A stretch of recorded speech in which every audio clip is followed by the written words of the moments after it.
Góðan daginn öllsömmun og verið velkomin á Málþingið en yfirskrift þess eru Skipta grænir iðngarðar máli fyrir Suðurland. Þátttakendur á þinginu eru sveitarstjórnarmenn og hagaðilar á Suðurlandi, gestir og að sjálfsögðu fyrirlesar og býð ég ykkur öll hjartanlega velkomin. Ég heiti Bjarni Gummarsson og er framkvæmdastjóri samtaka sunnlenskra sveitarfélaga en Orkidía sem er samstarfsverkefni SAS Landsvirkjunar og Landbúnaðarháskólans standa að Málþinginu. Og mér langaði svona bara rétt að minnast á það að hnykkja á því að á Suðurlandi eru auðlindir og mikil og græn orka, svo ekki sé talað um mannauðinn. Suðurland stendur fyrir hreinleika og gæði og við ætlum að byggja á þeim hlutum. Og ég er sannfærður að fyrirlesarar dagsins eigi eftir að leiða í ljós að þessi uppbygging grænna iðngarða eigi erindi við okkur í atvinnuuppbyggingu og að því sögðu ætla ég að gefa orðið til Sveins Aðalsteinssonar framkvæmdastjóra Orkidíu. Gjörðu svo vel, Sveinn. Já, takk fyrir það, Bjarni. Ég tek undir orð Bjarna og býð ykkur öll velkomin. Orkidía ásamt sínum samstarfsaðilum, SAS og Landsvirkjun hafa staðið að undirbúningi þessa málþings og ég kann þeim öllum bestu þakki fyrir. Við erum að tala mjög spennandi viðfangsefni í dag, þar sem að grænir iðngarðar hafa mikla möguleika. Í sjálfu sér ekkert nýtt en við erum svolítið að formgera hugsunina og hugtakið og leita að tækifærum sem eru út allt hérna á Suðurlandi eins og þið öll þekkið. Að því sögðu, og ég kann þessum aðilum sem stóðu með okkur í undirbúningi, bestu þakki fyrir. Að því sögðu vil ég gefa fundarstjórnina til Evu Bjarkar Harðardóttur, oddvita, og gjörðu svo vel, Eva.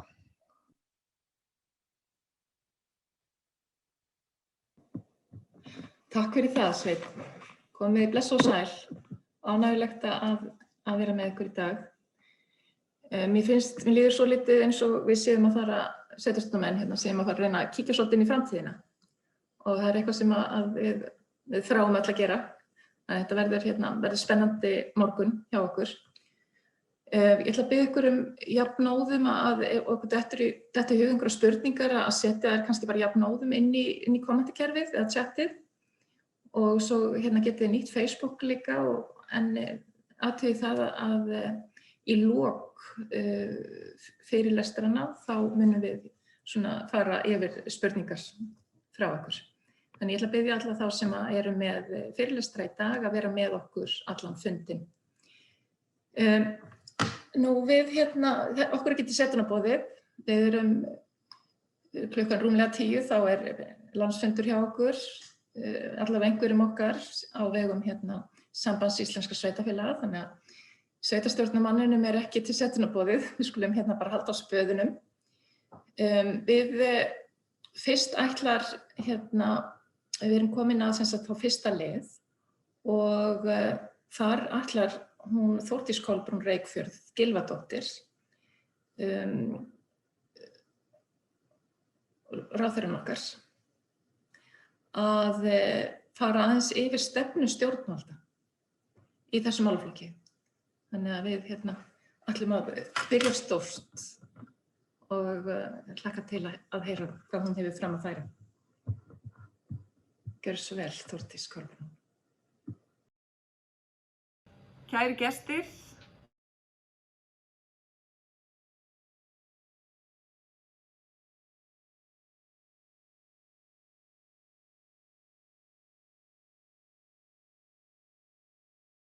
Nýlega sett af stað formlega vinnu í samstarfi við Íslandsstofu græna dreigilinn sem kemur inn á þessi mál sem hér er verið að fjalla Græni dreigillinn snýst í stuttu máli að leysa úr þeirri stöðu sem er því miður uppi samkvæmt athugunum Íslandsstofu og þetta vitum við að Ísland tekur ekki eins vel utan ný fjárfestingarverkefni og helstu samkeppnislöndin okkar.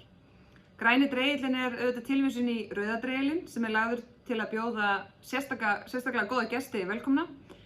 Þar er hugsunin að taka vel á móti fjárfestingarverkefnum, einkum grænum verkefnum. Athyglin beinist mjög oft að ívilnunum þegar þessir hlutir eru ræddir, en þetta snýst ekki endilega fyrst og fremst ívilnanir.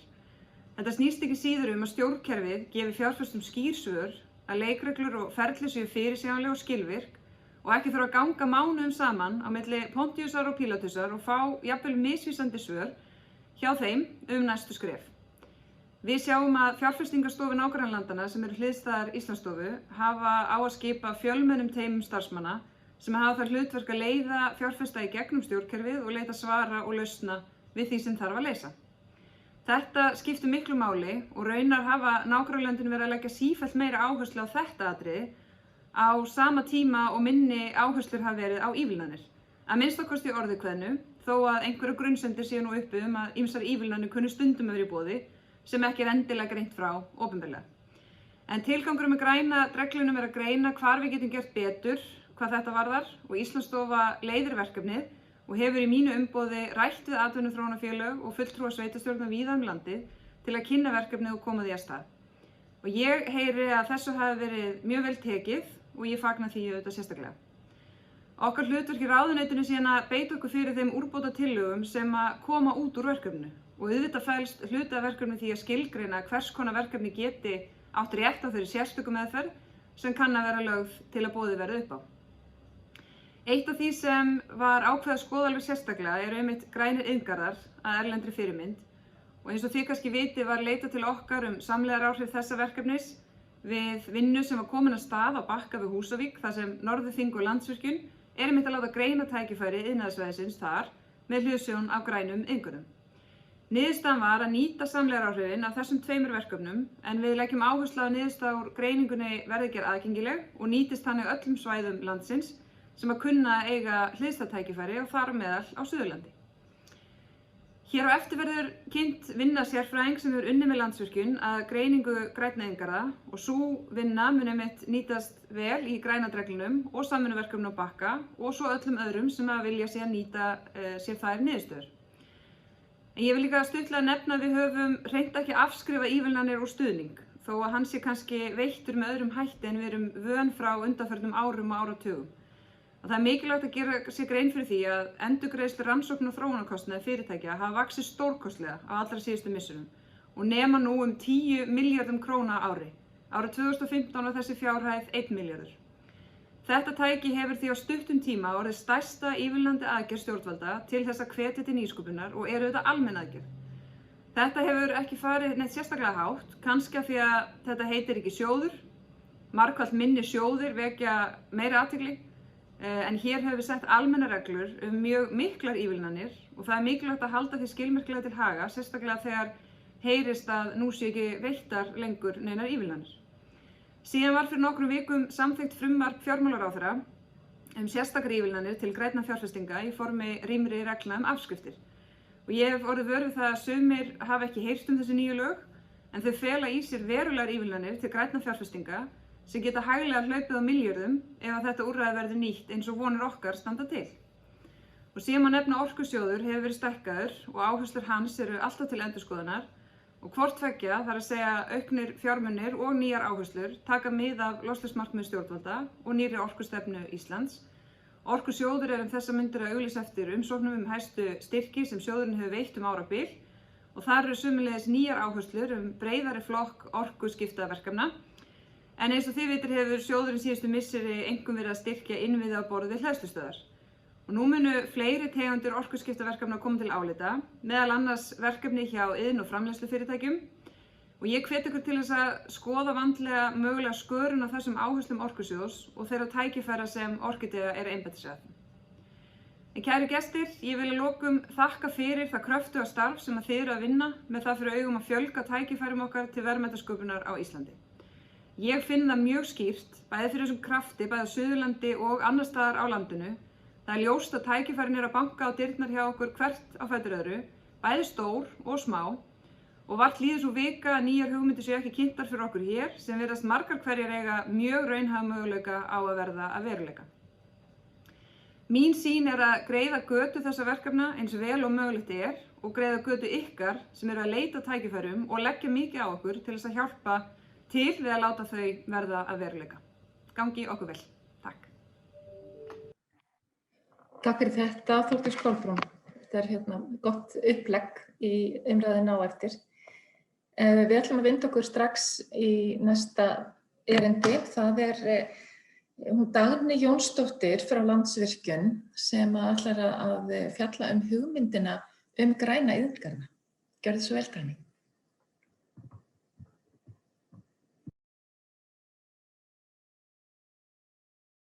Takk fyrir þetta, Eva.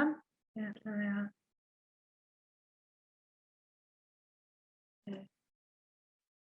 deila með ykkur skjánum hérna.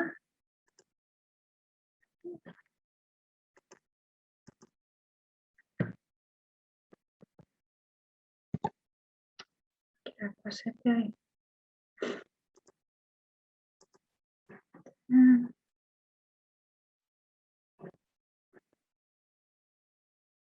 Synthesia-mátana.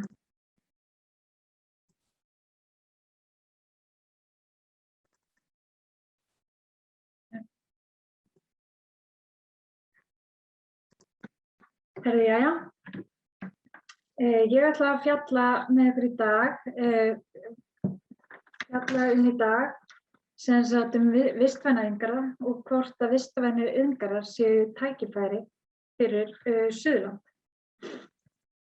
Öll samfélög standa nú frammi fyrir sambærilegum áskorunum til framtíðar, bæði einstaka sveitarfélög og heilu ríkin, hvort sem það Árborg á Íslandi eða Jönköping í Svíþjóð.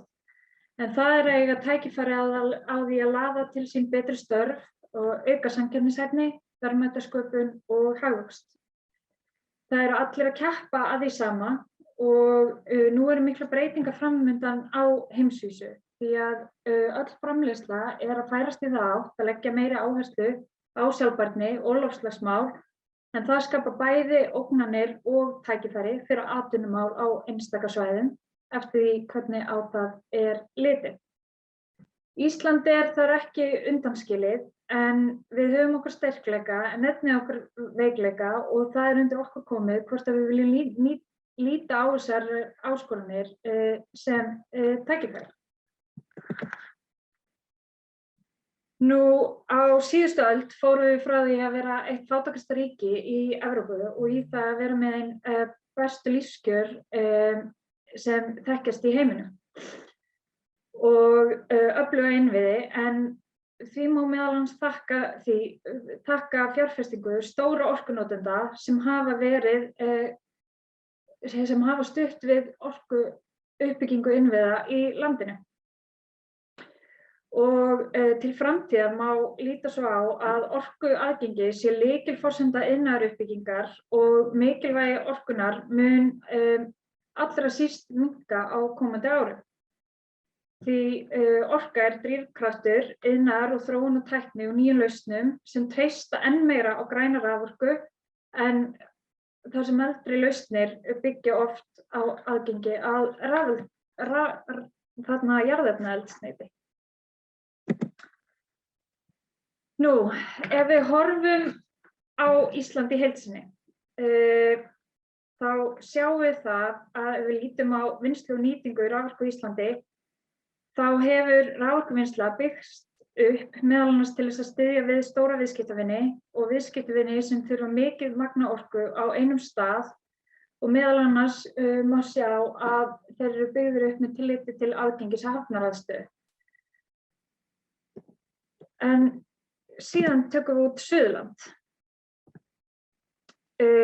og í því samhengi má nefna að 36,7% af orkuvinnslu Landsvirkjunar á Suðurlandi, en það ekki einn stórnotandi raforku á svæðinu.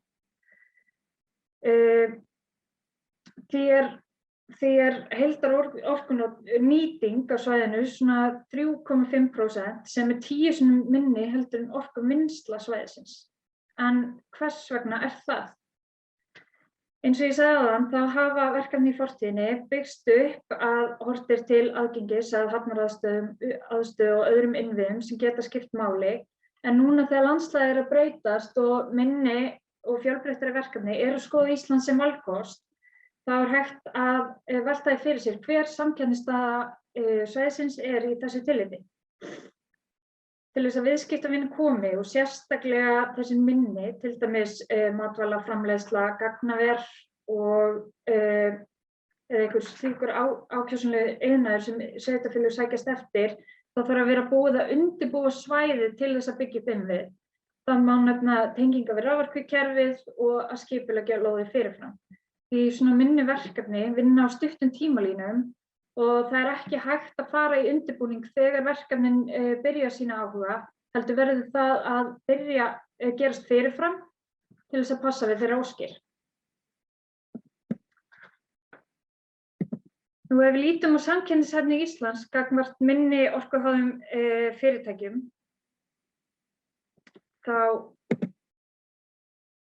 og minni orkunotendum, þá er hún takmörkuð. Og það eru heilt á leitið sömu vandamál til staðar og ég nefndi með Suðurland.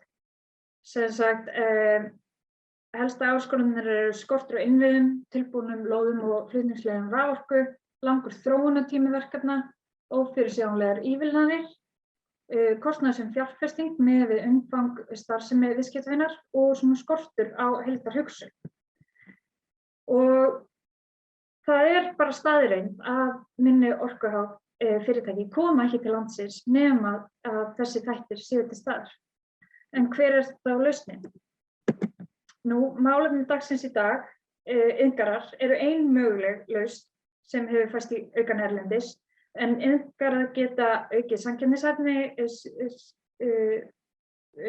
gerir fyrirtækjum kleift að nýta innviði og hráefni og dregur úr sóun og getur einnig stuðlað að nýsköpun. Nú, sú þróun sem hefur verið hvað mest í deiglunni erlendis er að fyrirtæki sem eru sem sagt sér á báti hafa farið í sértæka uppbyggingu fyrir ákveðna starfsemi og búin til rammi utan fyrirtæki til þess að auðvelda samstarf og samvinnu í anda hringrásarhagkerfisins. En þetta er svo leið sem horft er til að iðnaður geti mætt kröfum sjálfbærni og loftslagsmál samtímis því að auka samkeppnishæfni. En þið veltið kannski fyrir ykkur hvað er grænir iðngarðir. Svona stutta skilgreiningin er skipulagt svæði sem myndar samfélag iðnaðar og þjónustufyrirtækja sem nýta sér sameiginlega stýringu á orku, vatni, úrgangi með þeim tilgangi að lágmarka og eyða sóun. Nú, en iðngarðar geta verið alls konar. Það eru engar svona reglur þegar kemur að einhverjum. Það er engin ein uppskrift. Þau geta verið á öllum stærðum og gerðum, allt frá því að vera takmarkað skipulagðir eða skipulagðir af notendunum sjálfum, upp í það að vera með mjög sameiginlega innviði eins og orku, vatns- og fráveitukerfi og fleira. Það getur verið mjög mismunandi þjónustustig, það getur verið rekstraraðili utan reksturinn eða engin rekstraraðili. Það getur verið alls konar eignarhald í eigu eins aðila eða blandað eignarhald. Og svo getur verið lítil sameiginleg nýting efnisstrauma á milli fyrirtækja eða þá að afurðir fyrirtækja flæða mjög mikið á milli. En iðngarðar geta líka verið mjög sérhæfðir og sumir með fókus á matvæli, tæknigreinar, lyfjaþróun. En það fer allt eftir aðstæðum, hentugleika og samkeppnishæfni svæða hvað hentar best. Oft byrja iðngarðar þannig að þeir eru lítið skipulagðir og þróast í síðan þá átt að búa til svona ramma, en síðan höfum við séð það líka bara svona í nýjustu þróun í iðngarðum að þarna þeir eru þróaðir með samvinnu í huga alveg frá grunni og það er ekkert eins og ég segi rétt eða rangt í þessu. Heldur fer það bara hvað hentar aðstæðum hverju sinni. Nú, við erum að takast á við nýjan veruleika. Þróunin er að verða sú að landslagið iðnaði er að breytast. Aukið ákall er á grænni verkefni og að iðnframleiðendur grænki framleiðslu sína með einhverjum hætti. Iðnfyrirtæki er að verða minni og fjölbreyttari og með öðruvísi kröfur. Krafa sjálfbærni í iðnaði og hringrásarhagkerfi er að vera háværari og að iðnaðurinn styðji við samfélagslega þróun, svo sem að skapa áhugaverð störf og styðji við góð lífsgæði. Nú, þetta svo þróun sem að eiga sér stað í kringum okkur og þetta ein leið til þess að vera samkeppnishæf við önnur sveitarfélög á til dæmis Norðurlöndunum eða jafnvel á heimsvísu. Og ef við viljum spennandi verkefni, þá þurfum við að geta unnið á þennan hátt. Og annan hátt en við gerum í dag, en þetta náttúrulega bara ein lausn við þessu vandamáli.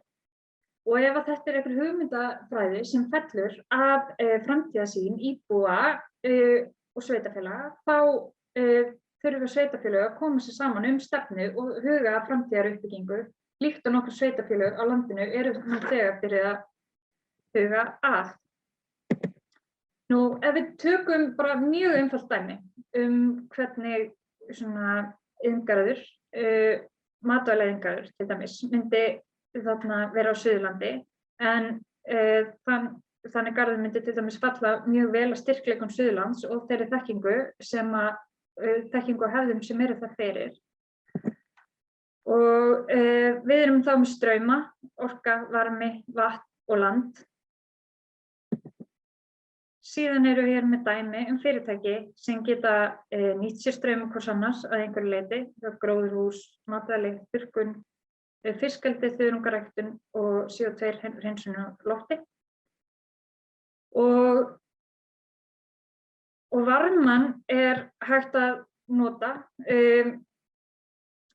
Varman hægt að nota í þurrkun á þeim afurðum sem koma út úr gróðurhúsinu og þörungaræktuninni. Og við getum notað CO2 í gróðurhús og þörungaræktun og það væri til dæmis hægt að vinna það beint úr lofti með varma. Og síðan gæti fráreynslu frá fiskeldi verið næring í gróðurhús.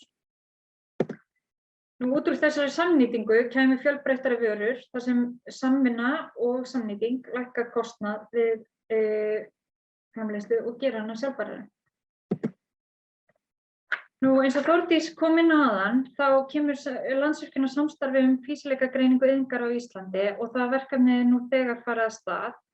En hluti af verkefninu að gera nokkurs konar pilot iðngarð á Bakka og mun sú vinna gera okkur kleift að því að koma auga á þær áskoranir sem við stöndum frammi fyrir við uppbyggingu iðngarða í íslensku umhverfi og að finna leiðir til þess að gera umbætur ef tilefni til.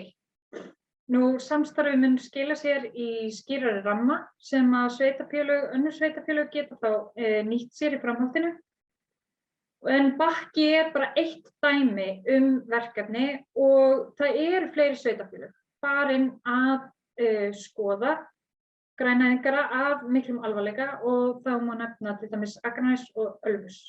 En eins og komið hefur fram, þá mikilvægt að áhugasöm sveitarfélög taki svolítið frumkvæði ef þau vilja hefja þessa vegferð og svona stigi inn. Þetta allavega mjög spennandi verkefni ef að áhugi fyrir því. En takk fyrir.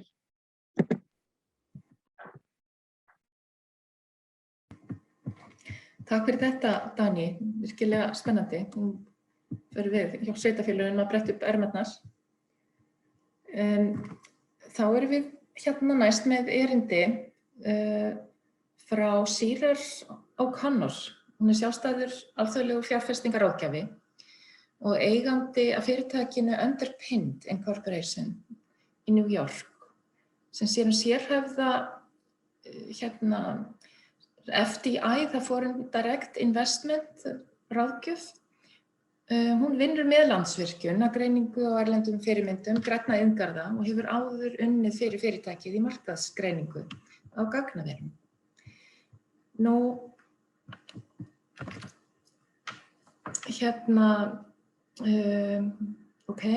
The Future of Icelandic Industry, Eco-Industrial Park Imperative, Fyrir O'Connor, the floor is yours. My name is Shira O'Connor. I'm one of the founding partners of Underpinned. We are a New York-based economic development and foreign direct investment consulting firm. We've been working with Landvirkjun on a research project focusing on EIPs, or eco-industrial parks. So I'm here today to talk a bit about some of the research findings we uncovered during the process and to highlight some of the more key features of the research. The name of our presentation today is The Future of Icelandic Industry and the Eco-Industrial Park Imperative. It is an imperative, and this is a movement that's very important to the future of Iceland's industrial parks and industrial real estate, corporate real estate even, proposition. So this is the future of the way that business is going to be done. It's the future of the way real estate, commercial real estate, is going to be situated and formatted. So this is a very important movement, and hopefully my presentation sheds a little bit of light about what it's all about, what the possibilities are, and what some of the hurdles are. First, starting off, what is an EIP? The common definition of an eco-industrial park is a community of businesses that cooperate with each other and with the local community to efficiently share resources. This is also called industrial symbiosis, or co-location. There's lots of different terms for what an EIP does. The fundamental principles of the circular economy, or an EIP, are: one, to design waste and pollution out of the equation, to keep products and materials in use, and to regenerate natural systems. As I mentioned, there are a lot of terms to describe what is done at an EIP. The glossary for this industry is very long. There doesn't seem to be much consensus on a strict definition or vocabulary. So it's kind of all over the place. But one of the things that we've found is that the World Bank and UNIDO are working to put more structure around this industry, to define it better, to put together standards, global standards, and sort of package and organize the EIP ecosystem much more efficiently and effectively and clearly. So going back to, sort of what these are, if you want to really distill it and simplify it, there are two types of EIPs. There are Greenfield Eips, and this is what's happening in Iceland. This is the movement there to build for purpose industrial parks that from the get-go, as they come out of the ground, are built and designed to be highly sustainable. The other version or category are the brownfield EIPs, and this is the most common and sort of traditional types of these parks. These are traditional industrial parks that have been retrofitted over time to be more sustainable and to be more integrated and networked with each other to share resources. So the Greenfield Eip and brownfield EIPs are the most common types of these parks. It all started here in Kalundborg in Denmark, which is widely recognized as being the original eco-industrial park. It began in the early 70s, and I can tell you that we cannot find one piece of research or one case study that doesn't mention this. It's everywhere. This is the sort of the grandfather of all EIPs, and it is mentioned in almost every citation that we have come across. And what makes it so interesting is the way they approached it. And this is the model that the rest of the world is really following. To give you a couple of examples, their power station, the surplus heat that's generated from their coal-fired power plant, is used to heat homes. Nearby fish farms that have a refuse sludge is sold as fertilizer. Steam from the power plant is sold to a pharmaceutical company and enzyme manufacturer.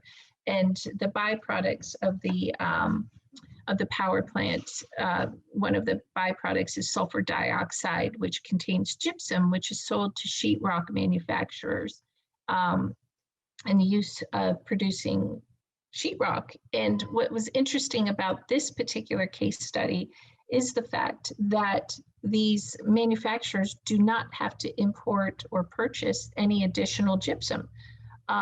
They use all their natural resources come from the byproducts of this power plant, which, you know, again, look at this, the savings in the carbon footprint. They're not, you know, there's no shipping of, you know, or importing this gypsum. So there's economies of scale here. There's cost savings. Of course, there's a environmental aspect of this. It's a win-win situation.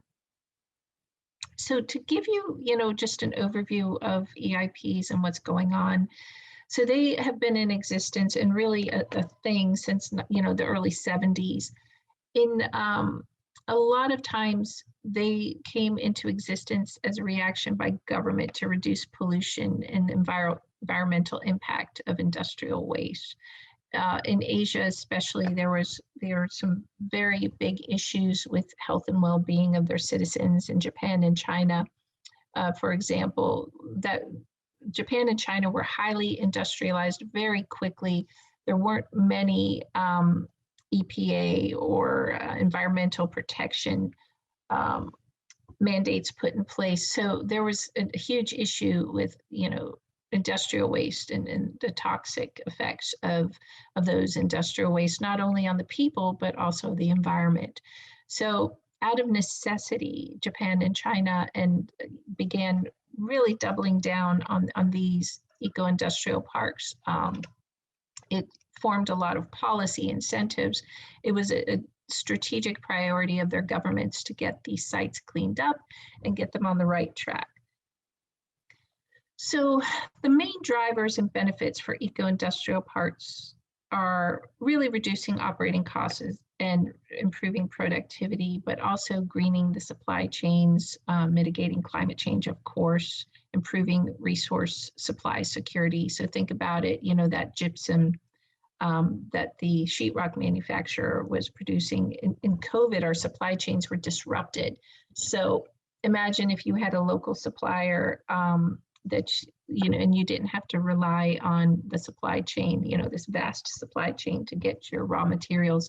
So there is improved, you know, a risk scenario here, which is very valuable to companies, especially, you know, with complex supply chains and when there's supply chain issues. One of the economic benefits, you know, beyond the environmental aspects of this, it's an employment creator, job creator, direct and indirect jobs, the cost savings due to the reduction of the waste disposal and energy consumption, all those things. Also, eco-industrial parks have higher amounts of foreign direct investment in them, so that's a benefit. And the long-term economics, you know, sustainability of the park and the companies, there's direct benefit there. Also on the talent side, to man these processes and these EIPs, there's a need to upskill and upgrade training for staff. So, you know, there's a definite economic impact from that perspective, from a wage perspective. One of the examples I wanted to share, because I thought these diagrams illustrated this perfectly.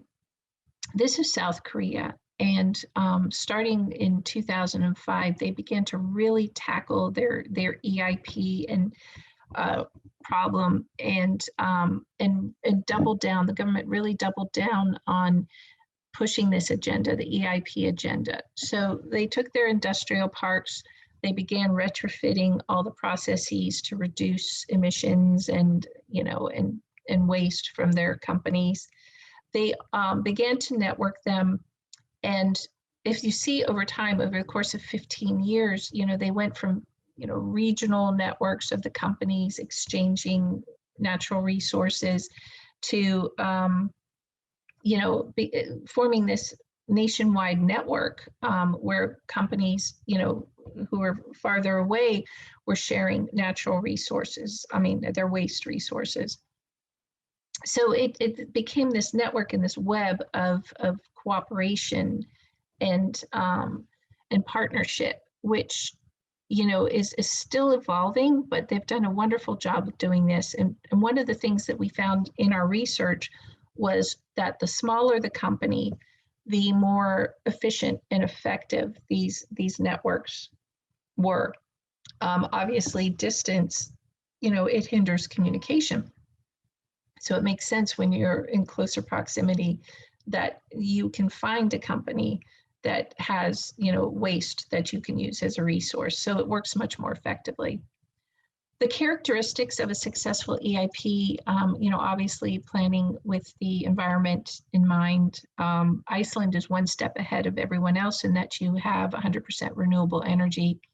The buildings should be optimized, you know, the architecture and the materials and everything that are used for design should be optimized.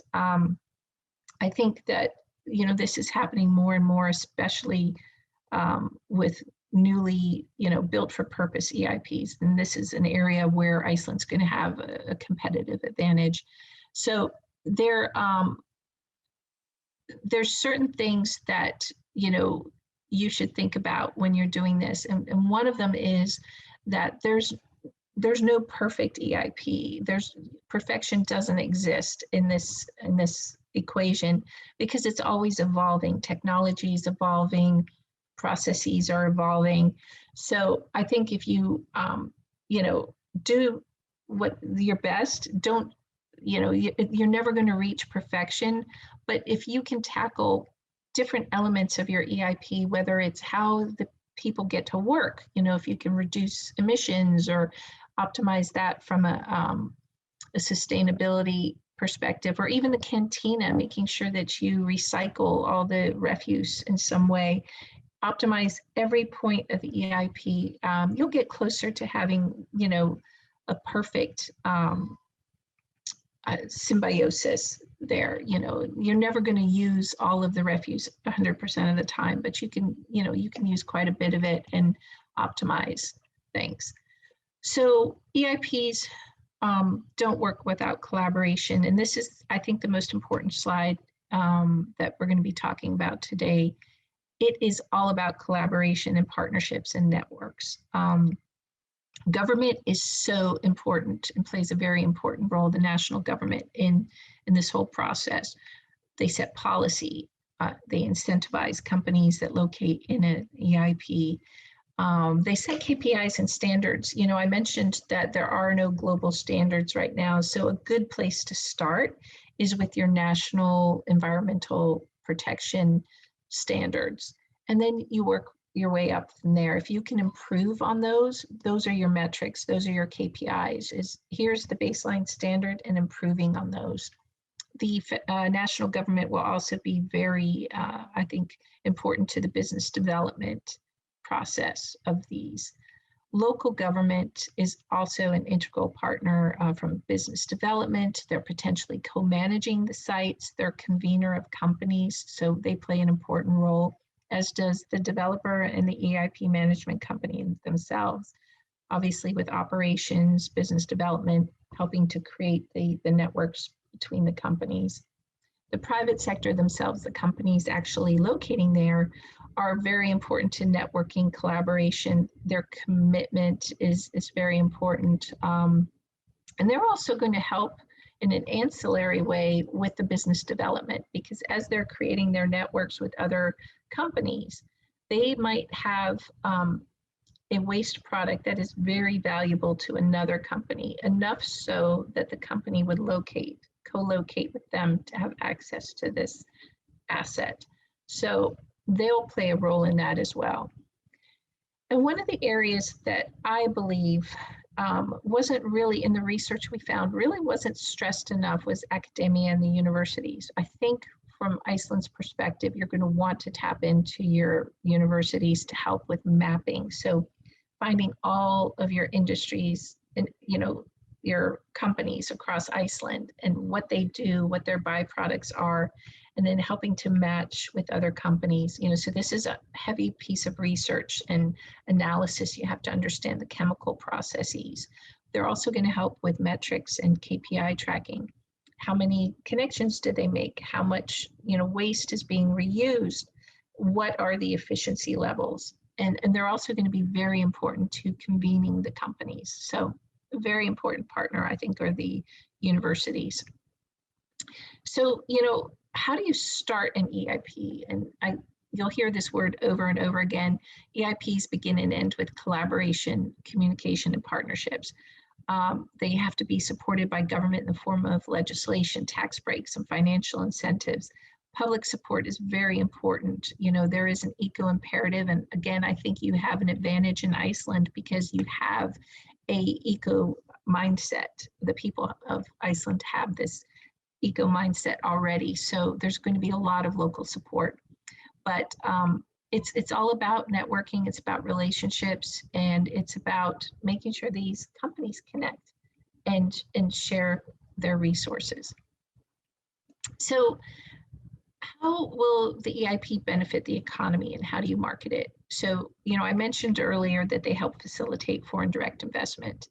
The companies will get involved to make connections. They'll help market it themselves. And your job will be to create and facilitate the collaboration and networking opportunities, which will in turn, generate business development opportunities for you. I think it benefits the economy because it reduces the need to import raw materials. And, you would market it also like any other industrial park or industrial site, using your networks of consultants, site consultants, and also targeting specific trade shows and things. So it's not very different from that standpoint. I want to thank you, and I look forward to answering any questions that anyone has, and watching how you progress with this EIP journey. I think it's definitely the way to go. It's the future, and we're really excited to see what Iceland does with this concept.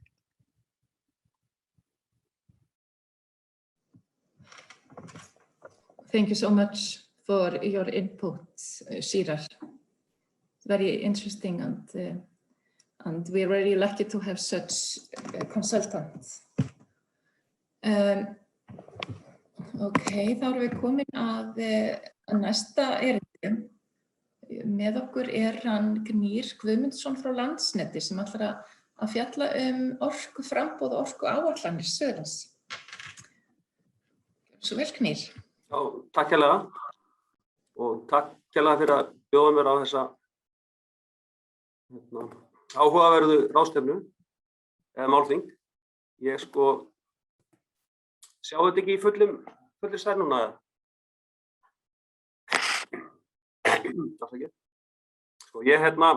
Ég kannski get ekki sagt svo mikið til orkuframboðið af því að það náttúrulega á hendi orkuframleiðandana eins og Landsvirkjunar og orkunáttúrunnar og fleira, en okkar hlutverk náttúrulega fyrst og fremst að koma orkunni til notenda, það er að segja til þeirra sem hafa áhuga á að stofna iðngarða eða almenna notenda eða fleiri.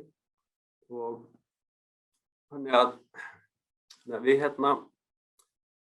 það er okkar hlutverk að flytja raforkuna og eins að byggja upp kerfið, þessa innviði sem hefur verið komið inn á, svo þeir séu í stakk búnir til þess að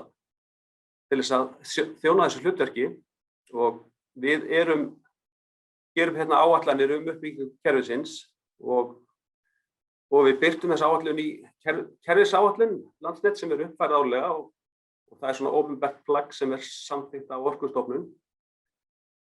Og eins og þið sjáu þetta á myndinni þá það er svona mikið af þáttum eða straumum sem hjálpa okkur að búa til þessa áætlun og það eru stefnur stjórnvalda og samráð og þarfir viðskiptavina eins og til dæmis þeirra eins og ykkar, og það eru raforkulög og svo eru kerfisgreiningar það bara greiningar sem við gerum og svona til þess að reyna átt okkur á því hvað þarf að byggja upp og hvernig og hvað þarf að endurnýja.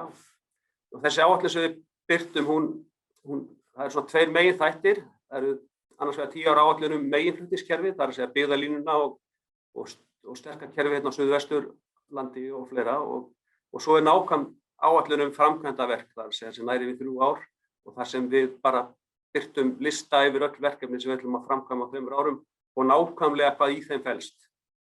Og svo gerum við umhverfisskýrslu sem þar að segja sem inniheldur umhverfismat á öllum verkefnum sem við erum með í pípunum, bæði á framkvæmdaáætlun og langtímaáætlun.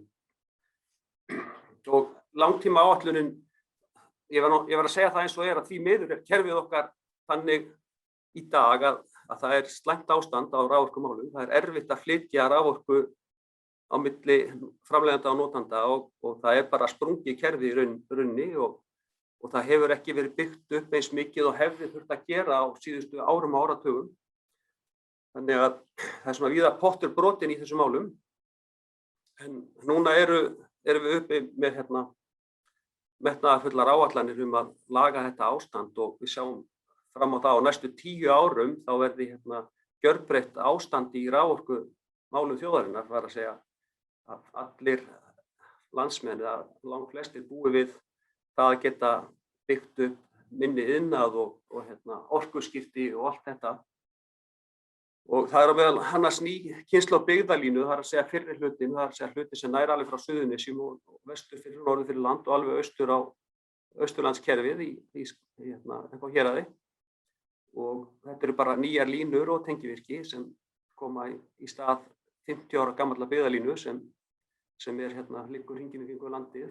Og þegar við eflaust séðan á svona tréstaurum víða um land. Við erum með við skiptum svolítið framkvæmdunum á milli landshluta. Við erum ekki bara að vinna í meginflutningskerfinu, heldur líka í þessum svæðisbundnu flutningskerfum. Og það allt landið undir, þannig að við getum ekki bara einblínt á einn landshluta, heldur verðum við að reyna að skipta þessu svolítið jafnt og þar koma svona, þar kíkjum við á þarfirnar og ástandið á eignunum sem og hvernig staðan og reynum að raða þessu þannig að við byggjum svona jafnt og þétt upp yfir landið þannig að engin landshluti verði út undan og þegar við erum að gera þessar áætlanir þá erum við að horfa bara á hvernig orkunotkun muni þróast og þá erum við að horfa á raforkuspá og sviðsmyndir orkunotkun og svo erum við að sjá hvar afhendingaröryggi ábótavant. Það eru náttúrulega afhendingarstaðar á landinu sem eru bara með einfalda tengingu ennþá, sem er náttúrulega ekki fullnægjandi. Ef það fer í sundur ein lína í vondu veðri þá bara rafmagnsleysi eða takmarka framboð af raforku þar sem varaaflstöðvar kannski geta ekki sinnt öllu álagi.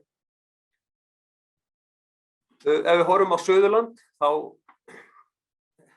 bara sama staða þar uppi núna og víða annars staðar. Það bara erfitt að bæta við afhendingu. Það bara kerfið fulllestað því miður.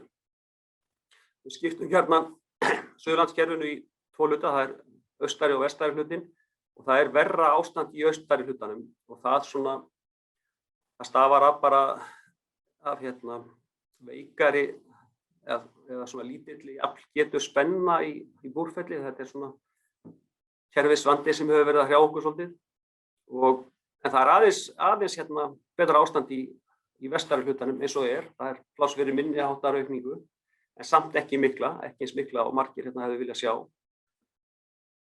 Og við erum náttúrulega viljum gjarnan bæta þetta ástand eins og annars staðar og höfum verið að skoða margar leiðir til þess og erum þegar með talsvert af verkefnum nú þegar í framkvæmd til þess að bæta fyrir þetta og það meðal annars nýr afhendingarstaður í Öræfum á Hnappavöllum þar sem gjörbreyta aðstæðum þar og gera miklu auðveldara að fæða ferðaþjónustustaði og kannski minni iðnað eða hvað sem eftirspurnin kallar á. Og svo erum við núna með framkvæmdir við Þjórsá í Lækjartúni og ég hefði nú kannski að segja það að Suðurland býr nú betur en margir aðrir landshlutar eins og hefur nú komið fram reyndar út að nála við orkuframleiðslusvæðin og þetta sterka kerfi af raflínum sem tengir saman höfuðborgarsvæðið og Hvalfjörð og þessi orkuöflunarsvæði Þjórsá og Túná. Þannig að það sem við erum að gera núna að búa til nýja fæðingu inn á Suðurlandi og létta þannig á þessari fæðingu frá Búrfelli og það gerum við með því að tengja okkur inn á Búrfellslínu 2 við Lækjartún nálægt Þjórsá og byggja þar nýtt tengiverki og leggja og öfluga jarðstreng inn á Hellu og þannig fáum við fram bara mun af gjörbreytti staðan á Suðurlandi og svo erum við með verkefni sem eru ekki hafin en komin á framkvæmdaáætlun og það að framleggja hennan streng frá Hellu og allar niður í Rimakot sem þá fyrsti liður í því að vera með að bæta tenginguna enn frekar til Vestmannaeyja. Og svo þarna endurnýjun á tengivirki í Sigöldu sem reyndar bara svona, því að það orðið gamalt og þarf að endurnýja það. Bæti svona afhendingaröryggið þá leiðina. Við fórum á síðasta ári í ítarlega greiningu á kerfinu á Suðurlandi, þar sem við settum bara kerfið allt upp í líkönnin okkar og settum inn forsendur, þar að segja raforkuspá og fleiri gögn sem við höfðum og skoðuðum hvaða áhrif framkvæmdirnar sem eru nú þegar í pípunum hafa og þær framkvæmdir sem við sjáum fyrir okkur að verði í framhaldinu, hverju það skila fyrir svæðið og niðurstaða af þessum greiningum benda tímalaust á að við séum á réttri leið með að bæta afhendingar eða kerfið á Suðurlandi og ástandið þar. Og við skoðum þetta svona sýnishorn úr þessum niðurstöðum og við tökum fyrst austari hlutann.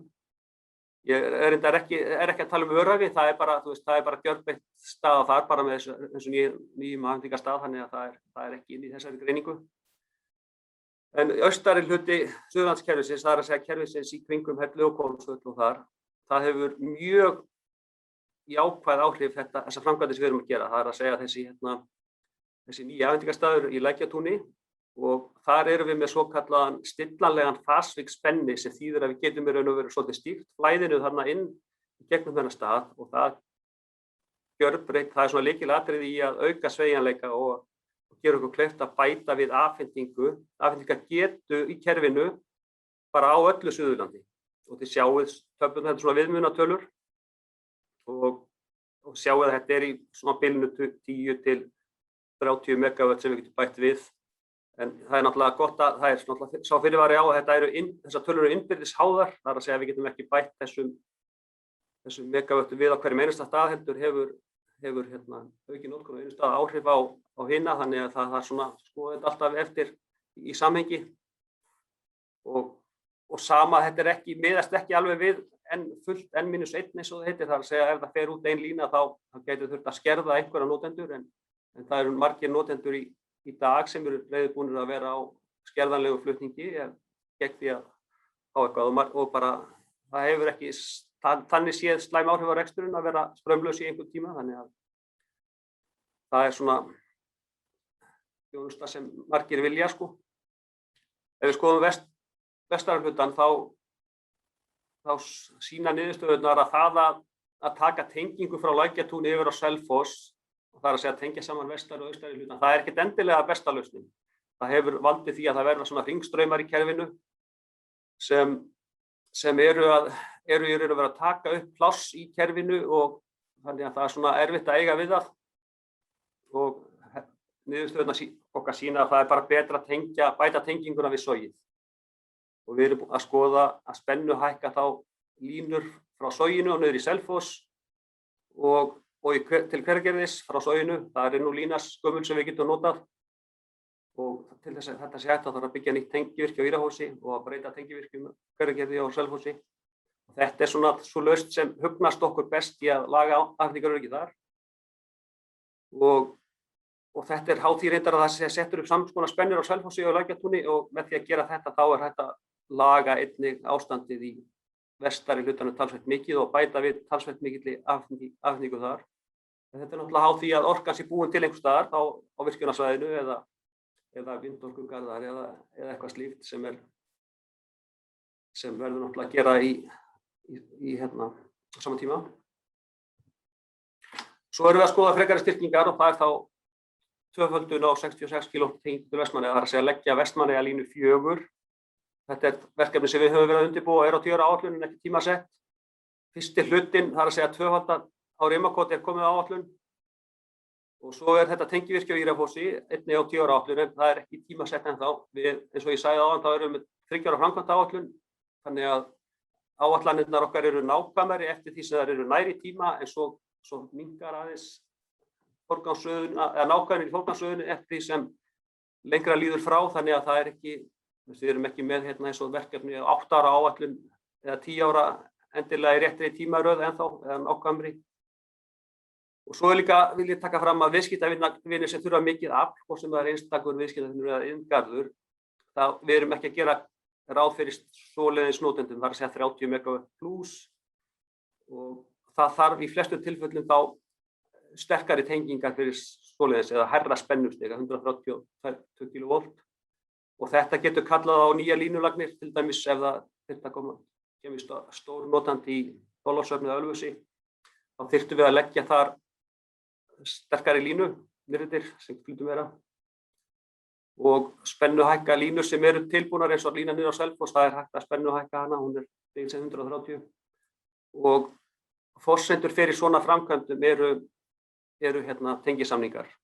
Það að segja að það þarf að vera áhugi, það þarf að vera einhver sem notandi sem fer í þetta verkefni. Þetta ekki eitthvað sem við setjum á áætlun að fyrra bragði, og þetta náttúrulega kallar á undirbúning, skipulagsmáli sveitarfélaga og umhverfismat, ekki alltaf reyndar, það eru svona jarðstrengir undir 10 km til dæmis ekki að fara í umhverfismat, eða yfirleitt ekki, þannig að það er undir hægilegt hvort það þarf, en þetta eru svona ferli samt sem þarf að fara í ef sú staða kemur upp.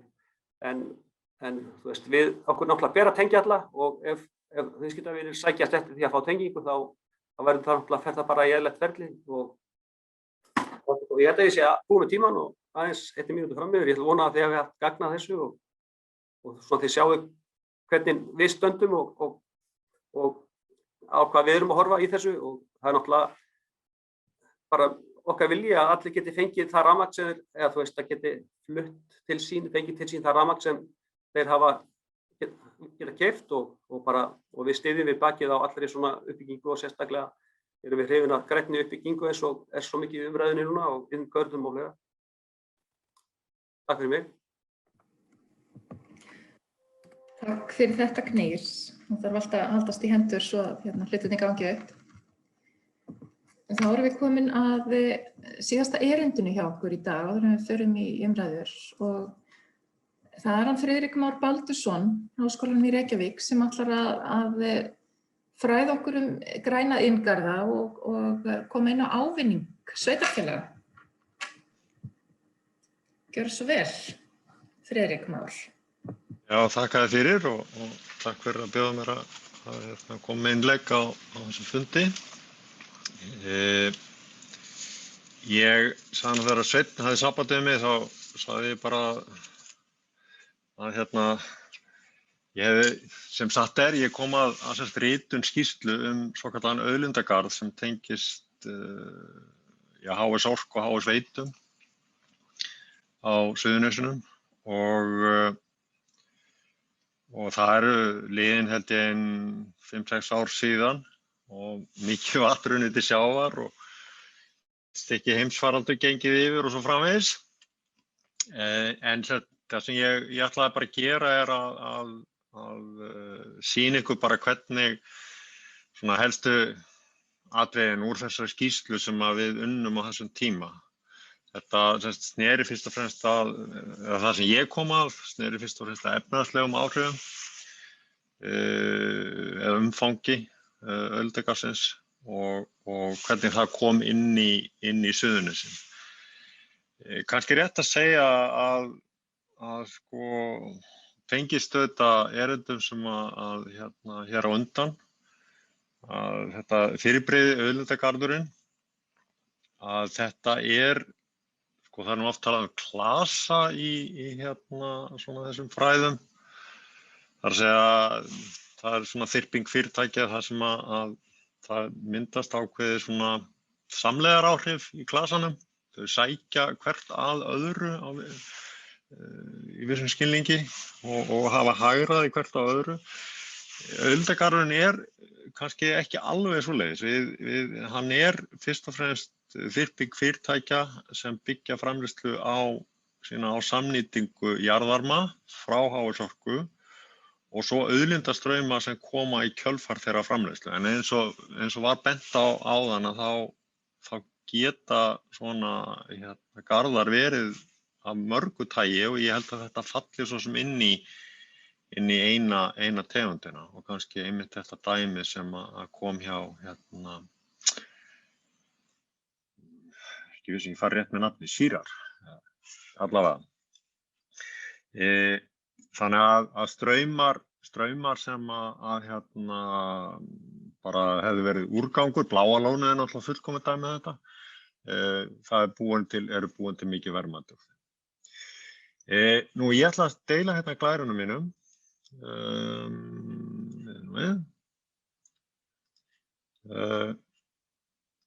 Og þetta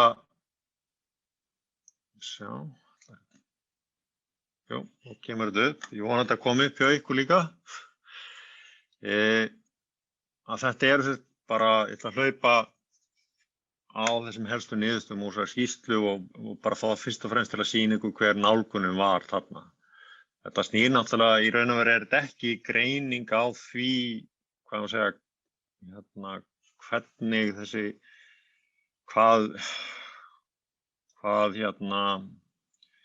þessum klasaáhrifum eða einhverju slíku. Heldur fyrst og fremst hvað þýddi þetta fyrir Suðurnesin.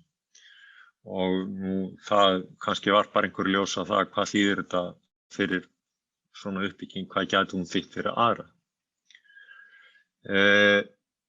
Nú heildartekjurnar í fyrirtækjunum sem að mynduðu auðlindagarðinn á þessum tíma og kannski rétt að nefna að ég fór nú inn á heimasíðu HS Orku í gær og var að reyna að sjá hver þróunin hefði verið. Og ég hreint út sagt, ég sé ekki að þetta hafi verið mikið uppfært. Ef að hafa bæstið fyrirtæki að þá er það ekki tiltekið þar. Mig grunar að þetta hafi kannski þessi heimasíða, það tengið semst inn á auðlindagarðinn þarna, en það eins og það hafi ekki mikið gerst bara hreinlega síðan þarna. En allavega, þetta voru HS Orka og Sveitur og Bláa lónið. Þetta eru svona stærstu fyrirtækin þarna.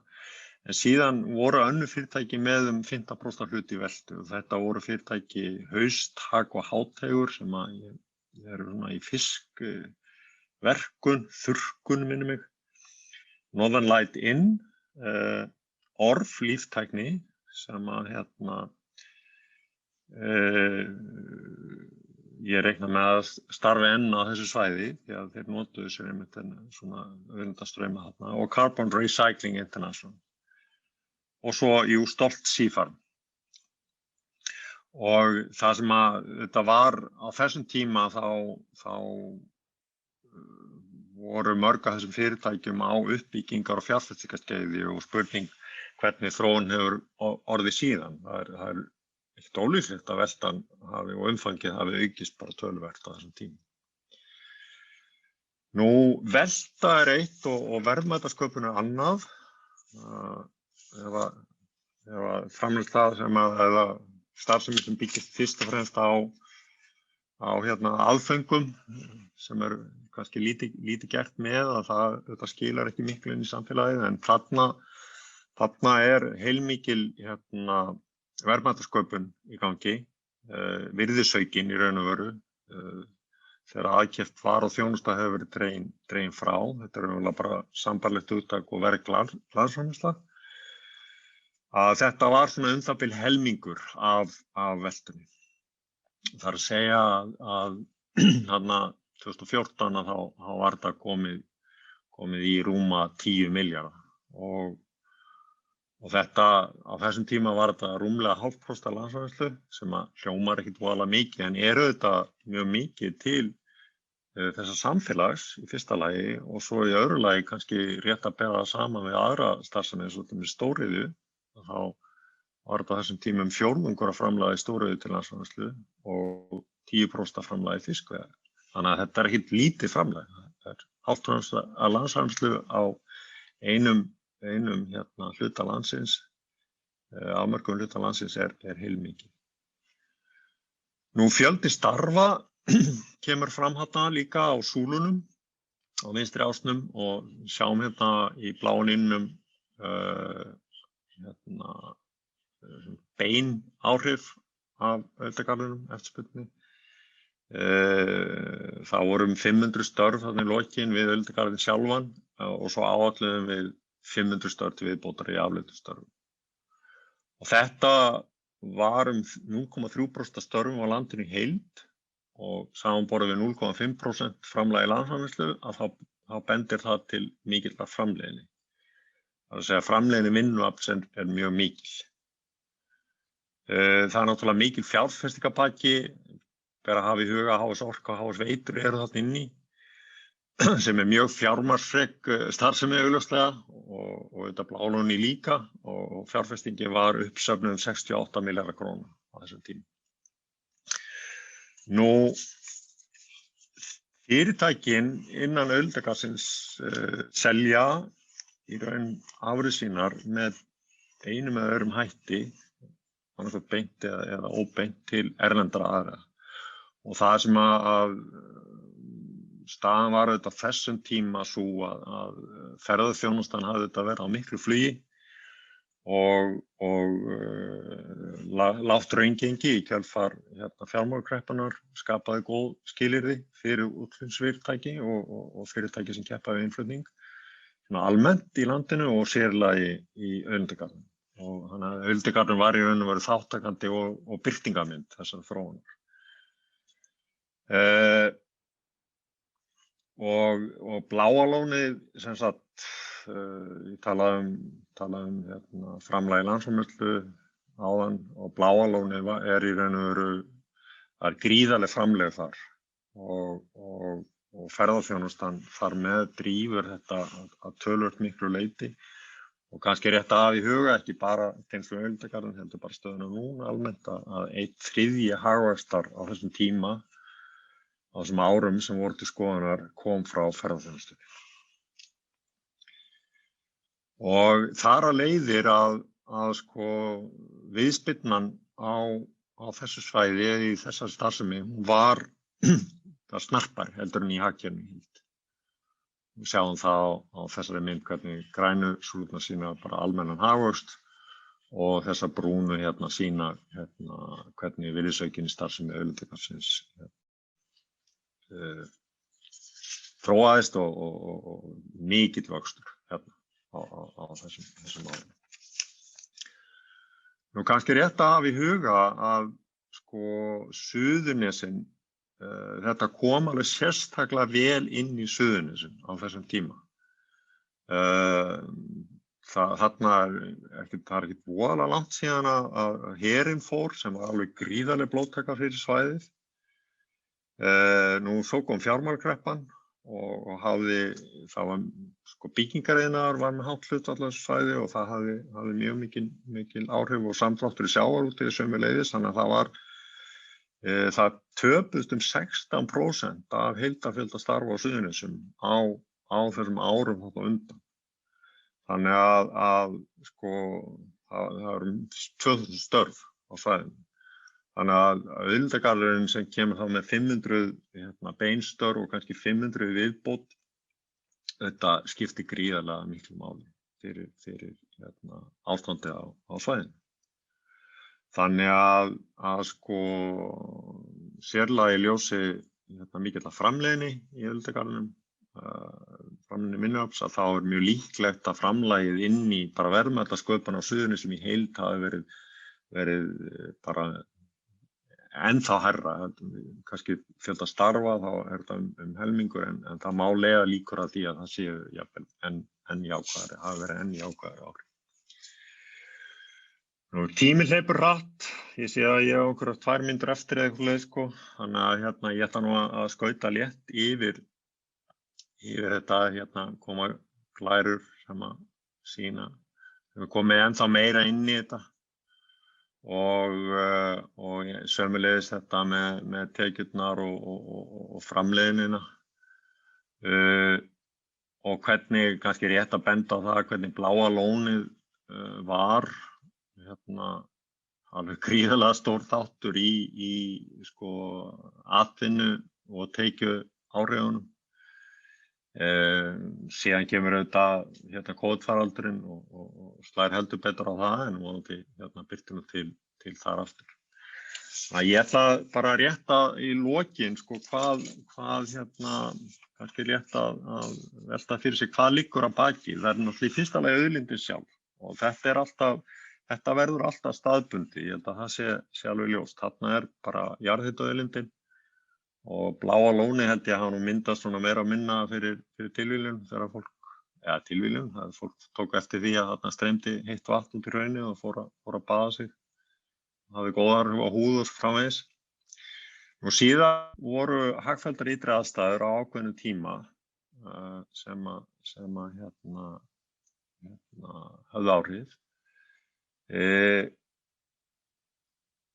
Staðsetningin sjálf, að hún var auðvitað töluvert mikilvæg ábyggilega, sem sagt, þetta eru Suðurnesin og vinnumarkaðurinn þar, en líka nálægðin auðvitað við flugvöllinn sem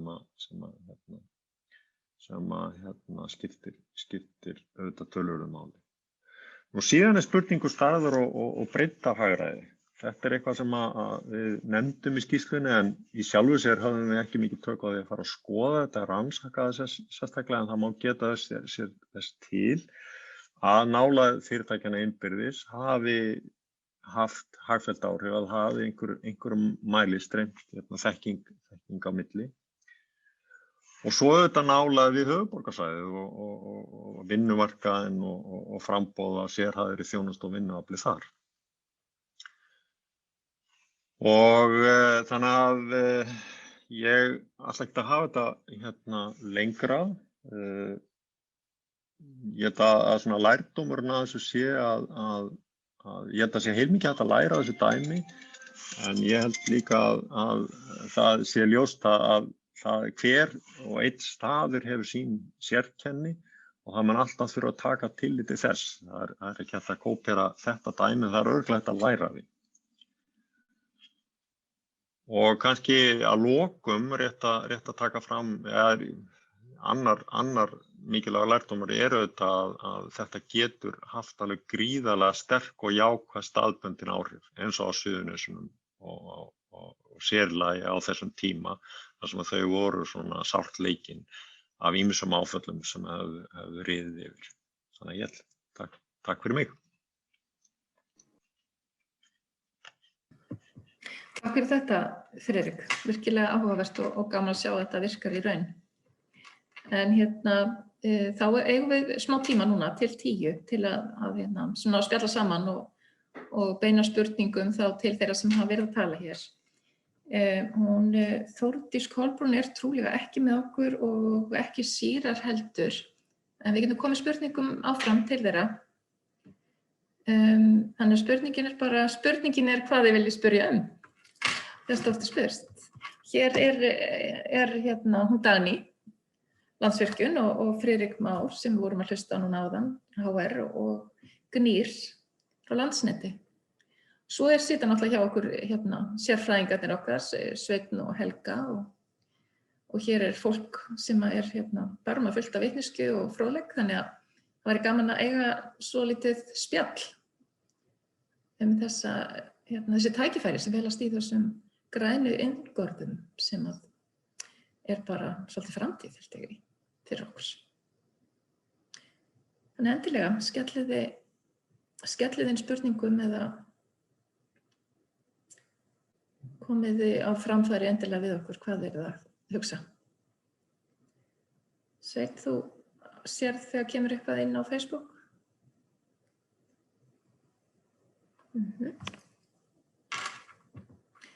Þannig að yfir til ykkar, kæru félagar.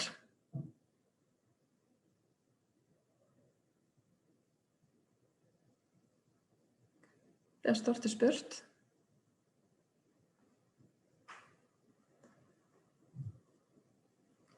Það ekkert kveikt neina spurningar, heldur svarað öllum ykkar spurningum sem þessir fyrirlesarar. Viljið kannski stinga einhver af eða bæta einhver við? Dagný eða Knýr? Kannski spurningum að skjóta inn brandara? Nei. Nei, þetta búið að vera skemmtilegt og áhugavert og það verður fróðlegt að fylgjast með hvað gerist á Suðurlandinu næstu árin. Og við skynjum það alveg hérna á Landsneti að það er gríðarlegur áhugi. Við fáum mikið af fyrirspurnum frá mörgum aðilum sem eru með stórar hugmyndir og reynum að gera okkar besta til þess að liðka til og hjálpa við að tengja og vonandi næst þetta fram að ganga sem mest að þessu. Mjög áhugavert. Hvað segir þú, Dani? Vist ekki vel á þetta? Komið sæl. Þessi Ásgerður, já, sæl Ásgerður. Þú mjútar þig aftur. Þú þarft að taka, já. Nei, það er, heyrist ekki í mér? Jú, nú heyrist. Já. Ég er ekki með spurningu, en ég langar bara að þakka fyrir. Þetta er bara mjög áhugavert allt saman og mikið að melta, þannig að kannski við sem erum ekki að hlærast í þessu alla daga, þá er mikið að taka inn og bara áhugavert líka bara með orkumagnið og hvernig það er og hvernig við finnum út af því. En bara takk kærlega fyrir fróðlega fyrirlestra.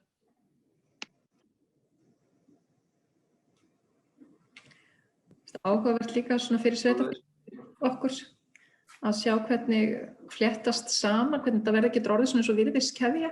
Ef einhver iðnaður fer af stað, þá verður úrgangurinn affallið af þeim iðnaði orðið uppspretta af nýjum tækifærum. En það var einhver að reyna að taka orðið.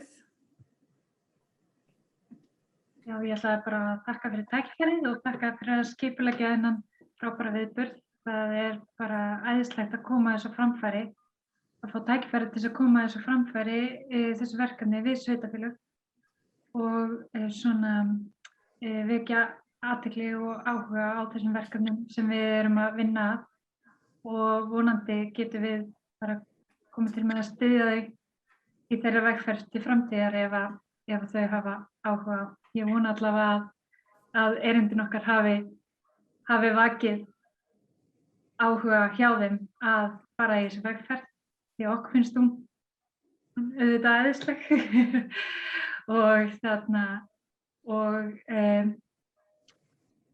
og góð leið til þess að gera okkur samkeppnishæf.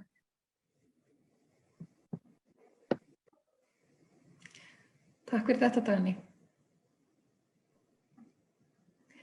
Við erum náttúrulega með þetta dýrmæta verkefni okkar, Orkídea, sem að er náttúrulega svolítið svona vonar stjarnan okkar inn í framtíðina í þessum málaflokki, þannig að ef það er engin spurning sem að brennur á okkur, Sveinn, vilt þú ekki koma aðeins inn? Má ég koma með eina spurningu fyrir gefðin? Endilega, Björn. Mér langar að beina spurningu til Gnís í sambandi við, ef við tökum bara sem dæmi, til þess að taka eitthvað dæmi, að það væru tveir aðilar sem vildu fá sirkvor 40 megavöttin og ef ég skildi glæruna réttar áðan að þá myndu við varla geta afhent tvisvarsinnum 40 megavött hér á vestastasvæðinu. Hversu hratt getið þið hlaupið ef það kæmi upp svoleiðis tækifæri, hvort sem það einu sinni 80 megavött eða tvisvarsinnum 40, hversu hratt getur Landsnet hlaupið til þess að hjálpa okkur við svoleiðis aðstæður? Takk. Það er svona, þetta kallar á nýja 130 kV tengingu. Þú væntanlega að tala Þorlákshöfn eða Ölfusið og framkvæmdatíminn svo sem ekkert langur. Þetta er jarðstrengur og þetta myndi kannski taka 1,5–2 ár, sjálf framkvæmdin og einhverja breytingar á tengivirkjum. En það þarf náttúrulega að undirbúa þetta. Og það ef þetta þarf að fara í umhverfismat, þá getur það alveg tekið 9 mánuði og jafnvel 1 ár. Og svo einhverja skipulagsbreytingar. En tímarammin er alltaf kannski 3 ár. Það er varla hægt að gera þetta á skemmri tíma en það held ég. Það er þá eitthvað alveg sérstakt. Svara þetta spurningunni?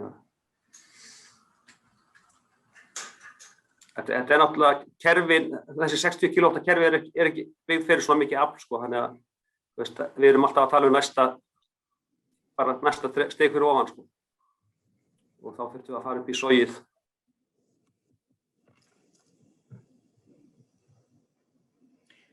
Akkurat, takk fyrir það.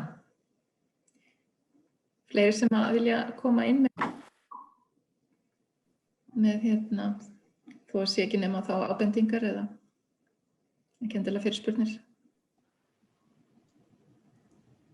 Ef ég má bara rétt þakka fyrirlestrunni fyrir frábær erindi og kærkomnar upplýsingar inn í þessa umræðu alla hjá okkur og allt mjög áhugavert og ég þakka bara fyrir mig allavega í þessu samhengi og ég veit að Sveinn þakki fyrir okkur öll svo eftir. Takk.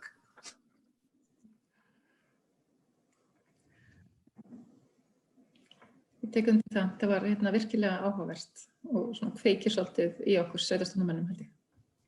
Mér langar kannski að nefna eitt punkt. Sigurður Markússon hjá Landsvirkjun.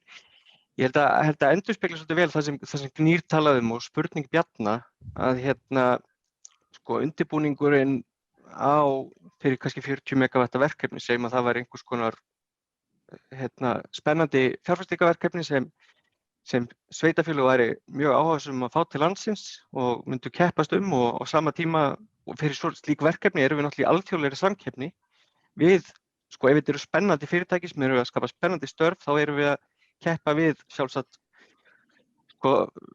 flest öll sveitarfélög sem vildu fá slík verkefni til sín og það í Skandinavíu, Norður-Evrópu og fleiri stöðum og ef það tekur kannski 3 ár að koma rafmagn á staðinn og 2 ár í undirbúningi viðbót þá erum við ekkert að landa slíkum verkefni og það einmitt tilgangur iðngarða því að ef þú ert með fyrirtæki sem allir kannski að taka fjárfestinga ákvörðun hvað ætla að byggja næstu verksmiðju og þeir ætla að vera að byrja að framleiða eftir 36 mánuði en það tekur 5 ár í undirbúning hér þá staðsetja þessi náttúrulega bara þar sem undirbúningstíminn minni og það endurspeglar svolítið tilgang iðngarða líka í okkar samhengi að breyta hugmyndinni svolítið úr því að vera að takast á við verkefnum þegar þú dettur þröskuldinn frekar heldur að hugsa fyrirfram og segja hvað viljum við, hvernig þurfum við að undirbúa okkur og svo getur þá sótt og það held ég svolítið lykillinn því að við erum ekki samkeppnishæf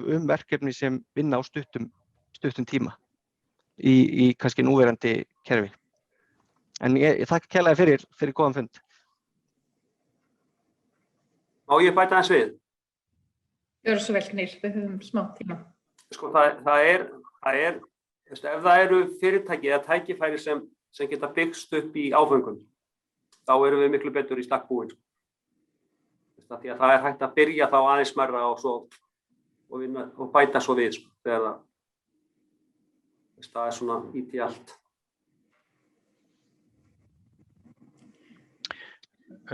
Ef ég má nýta við þetta, ef við erum að tala 10 megavött sem nú svona startið fyrir, segjum, sæmilegt gróðurhús, einhverja hektara, myndi það horfa allt öðruvísi við heldur en 40 megavött í framkvæmdatíma? Algjörlega, það er bara, þegar við tökum þessar tengingar í gagnið þarna í Lækjatúni og þá verður það bara í lagi, Það bara gjör beint í stöðunni, þannig að það fer bara dett inn, Og hvaða tímalínu ef að fyrirtæki kemur inn núna og myndi þurfa 10 megavött? Hvað hér nálægt Lækjartúni, segjum? Ég held að það verði bara, það er byrjað að byggja þetta, Ég held að þetta eigi að vera að fara bara í rekstur seint á næsta ári, minnum við. Seint á næsta ári? Já, ég held það, Það er byrjað að byggja húsið og byrjað að leggja strengin og svona verkefni taka yfirleitt 1,5 ár í byggingu, 1,5 til 2 ár. Og þegar það er tilbúið að þá væri þetta? Já, þá er alveg hægt að bæta við í öllu kerfinu, 10-20 megavöttum. Svo framlega sem einhver framleiðir orkuna, þú þarf náttúrulega að vera til staðar líka, Takk. Þakka ykkur kærlega fyrir. Við erum að klára tímann. Það er annar fundur framöndan. Hvernig, Sveinn eða Bjarni, viljið þið taka loka orðin? Já, ég myndi bara vilja þakka öllum sem að hér hafa flutt erindi og tóku mjög ljúfmannlega í að koma með erindi hingað inn á þennan fund og ég vona að við getum haldið áfram með þessari umræðu á næstu mánuðum. Því þessi hugmyndafræði þó hún sé til að þá mjög gott að forma hugtakið og vinna skipulega að því að úrgangur eins verði auðlind annars, sem svona í grundvallaratriðum hvað grænreyðingar eru. Kærar þakkir öll fyrir góðar umræður og þið fyrirlesarar fyrir frábæri erindi og við ætlum að halda þessari umræðu lifandi með ykkur. Takk. Takk fyrir mig og takk fyrir samveruna. Takk kærlega. Takk kærlega.